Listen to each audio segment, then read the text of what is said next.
kengash raisi xalq irodasini ifodalovchi vakillik hokimiyatining siyosiy rahbari, hokim esa davlat siyosati hamda kengash qarorlarini amaliyotga tatbiq etuvchi ijro hokimiyati rahbari sifatida faoliyat olib boradi.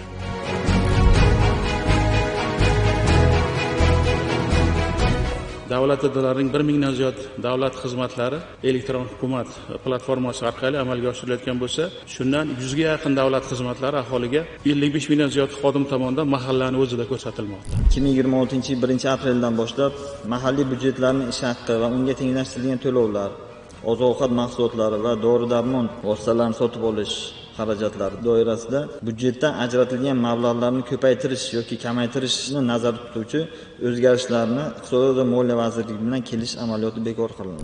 Demokratik islohotlar o'zi qachon samara beradi? Qachonki mahalliy davlat hokimiyati tarmoqlarining o'zini tiyib turish mexanizmi, ya'ni bir-birini tiyib turish mexanizmi hamda manfaatlar to'qnashuvining oldini olishni ta'minlashda fundamental tamoyillarni, demak, bir-birini tiyib turuvchi mexanizmlar ishlasa, ular amalga oshirilsa, natija beradi.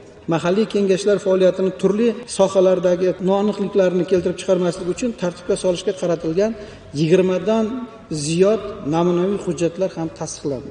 Sessiyada hokimlikka nomzod tomonidan hududli ijtimoiy rivojlantirishning istiqboliga mo'ljallangan dasturlarining taqdim etilishi, ya'ni o'sha lavozimga tasdiqlash jarayonini mazmunan boyitadi hamda uning rasmiyatchilik uchungina o'tib ketishining oldini oladi. Prezidentning murojaatnomasida ko'p narsalarni aytdi va shu yerda aytdiki, parlamentimiz kuchli parlamentga aylandi. Endi navbat mahalliy davlat hokimiyati vakillik organini shu darajaga ko'tarishimiz kerak.